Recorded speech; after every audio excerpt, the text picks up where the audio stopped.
Story 1. She was just like me, a person with faults and insecurities.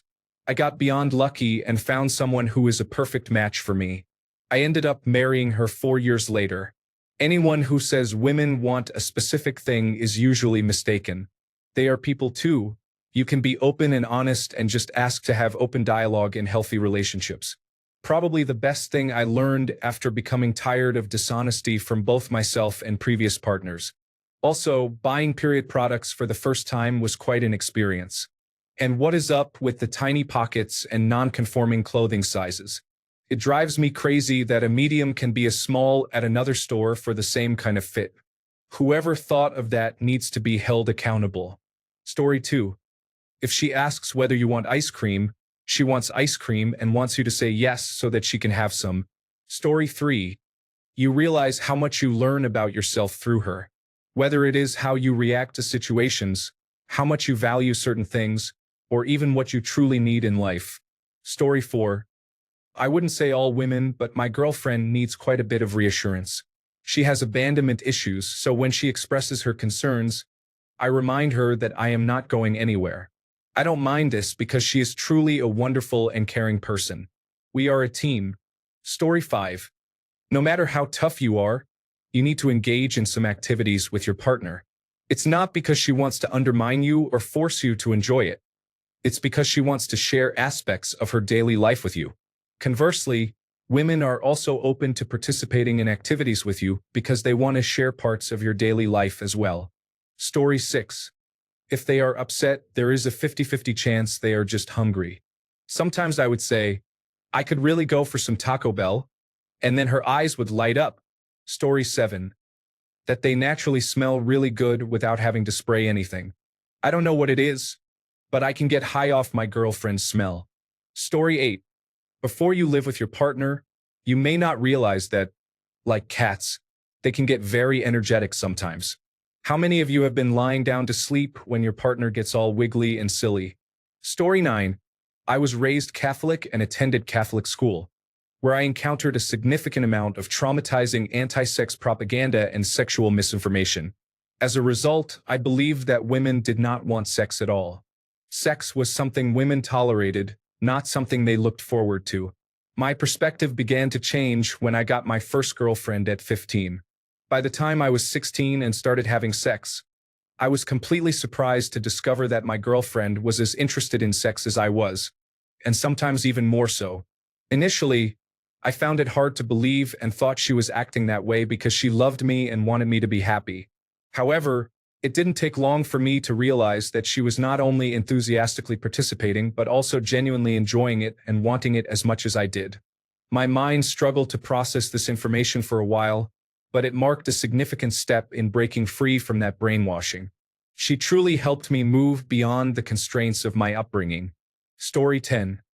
That 12-pack of toilet paper is not enough. If it's that time of the month and she's getting snappy, take it easy. Don't get defensive or invalidate her feelings. Buy some chocolates and get a hot water bottle. Give her space and learn about her needs. You are not making progress in an argument. Circle back around to the topic if you feel differently or think you can reach a compromise, but maybe wait until next week. And make sure to buy more toilet paper. Story 11. They are messy in the bathroom and go through toilet paper at a rate of 1 force per week. I was not prepared for the toilet paper expense when my first girlfriend moved in with me. Each girlfriend after that only compounded the toilet paper situation. By the time I met and married my wife, I was a Costco member solely so I could supply her with toilet paper in bulk. When we had a daughter, I bought a home where my baby could have her own private bathroom away from her brother. I literally get 2 boxes of Costco toilet paper delivered every other week. One for the master bathroom and one for my daughter's bathroom.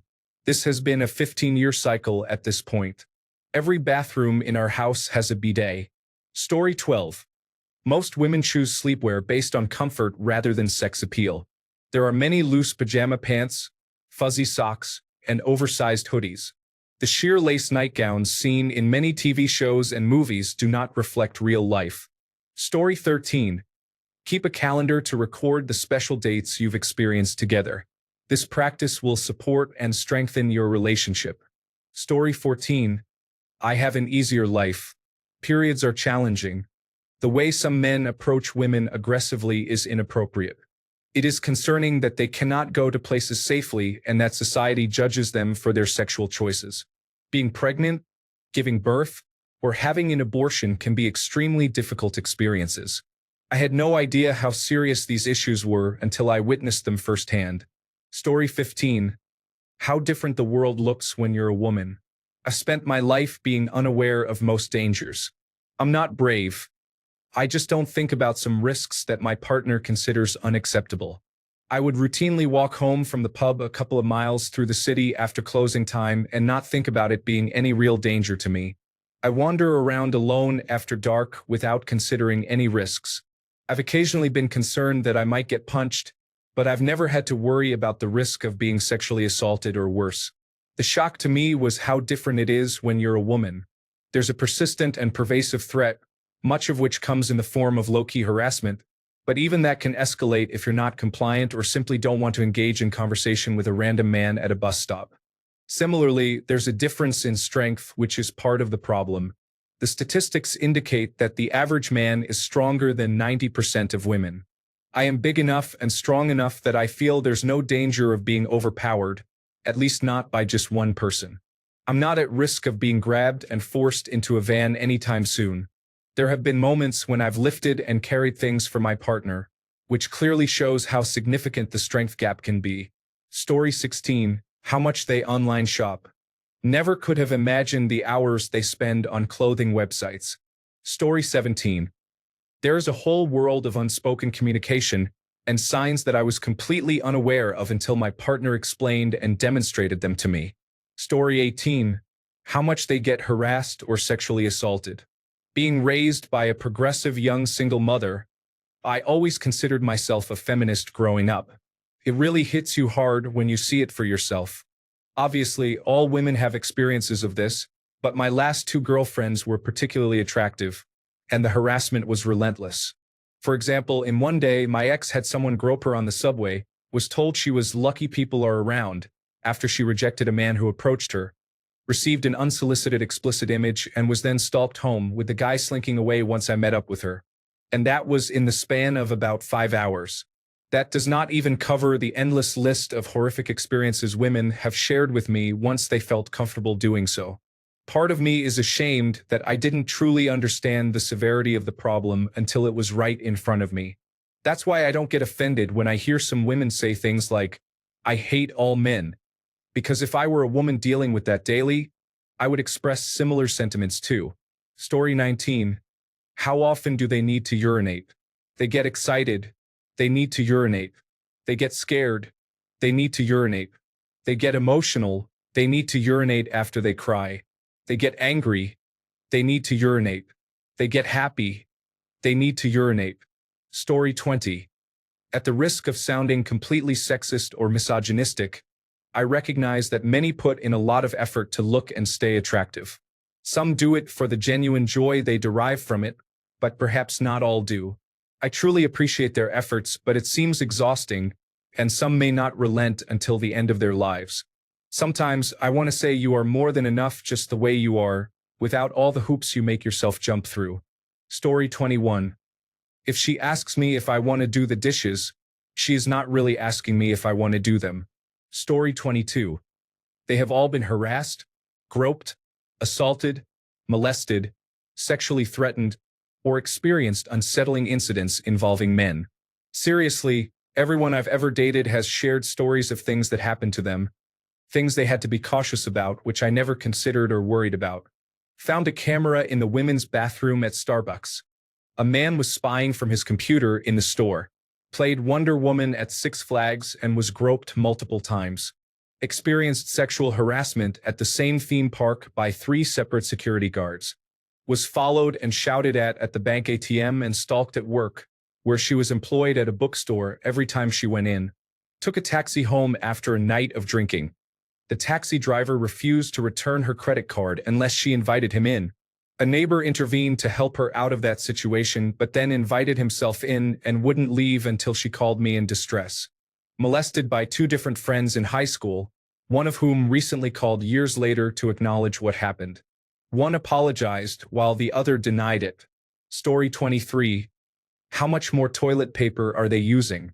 A standard pack would last me a year on my own.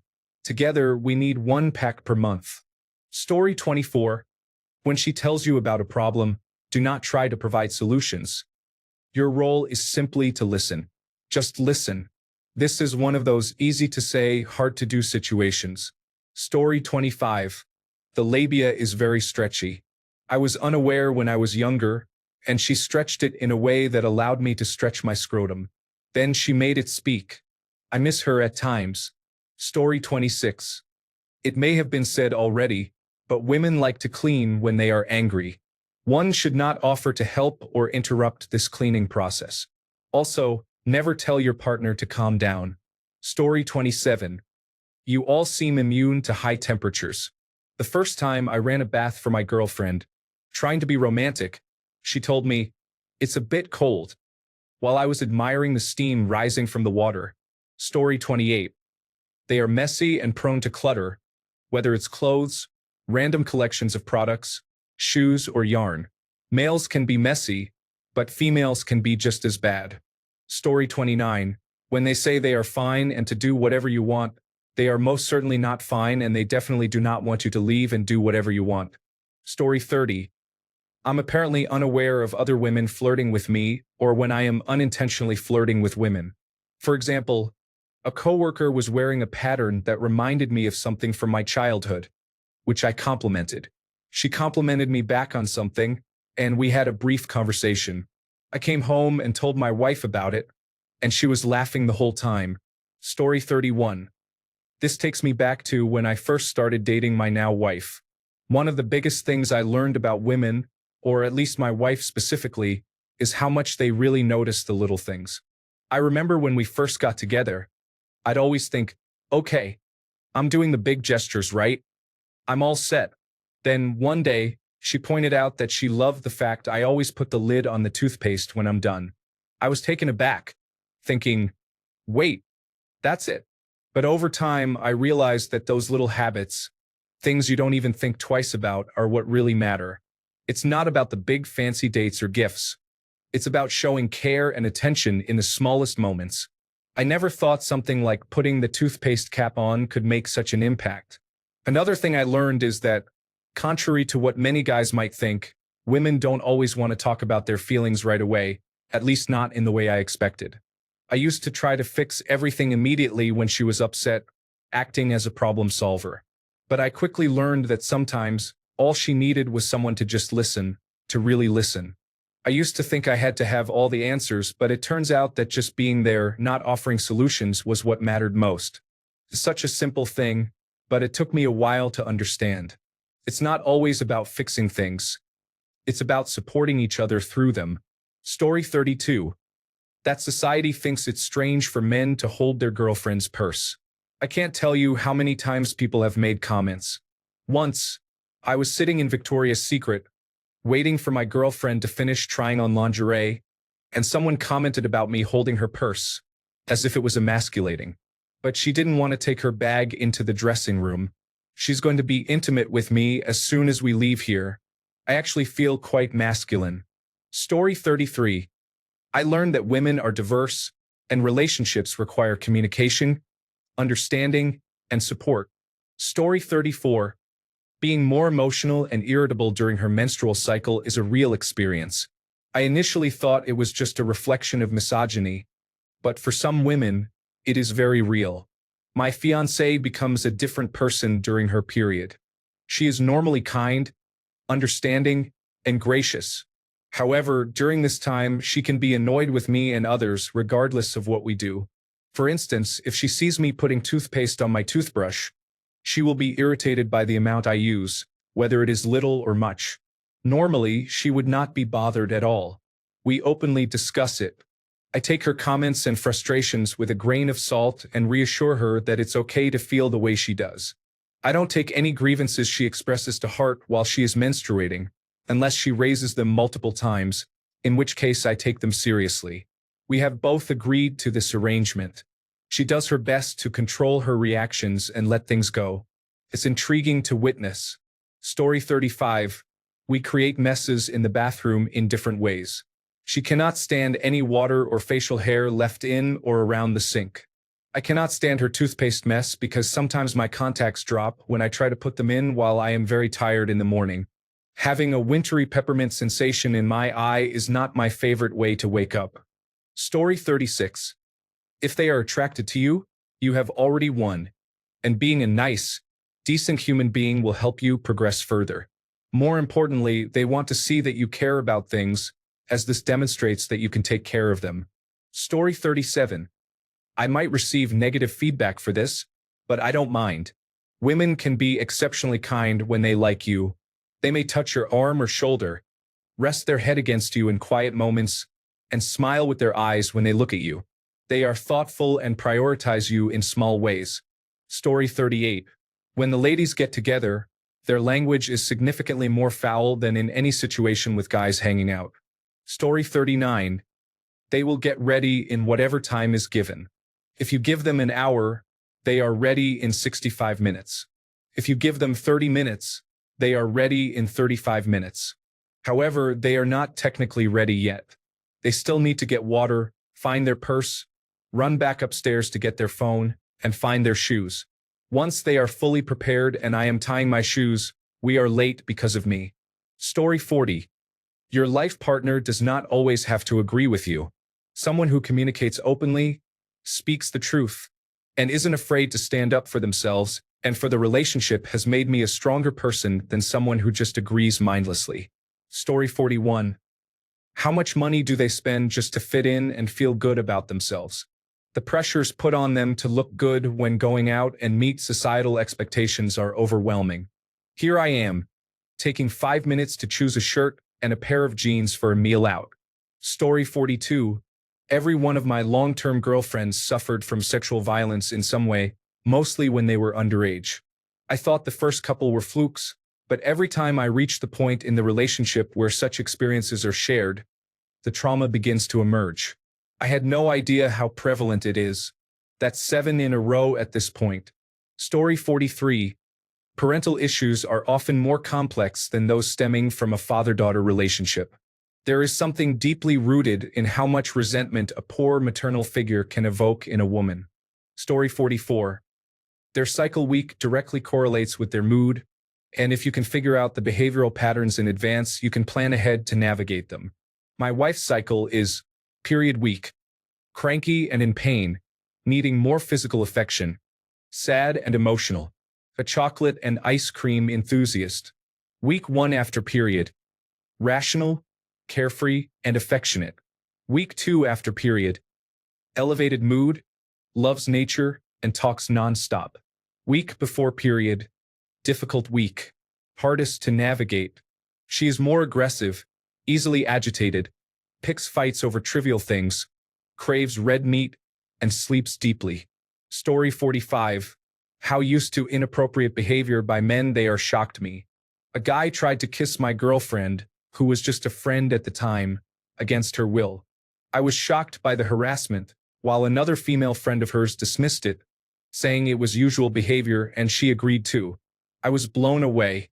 Story 46. When women go shopping, they have an open mind and a blank canvas. They touch and feel clothing, try on multiple outfits, look for sales or not, and generally enjoy the experience. When I go shopping, I am buying one black medium t-shirt. Vanek? Maybe. Try it on. Definitely not. On sale? I don't know and I don't care. In and out in 2 minutes. And I disliked all of it. Story 47.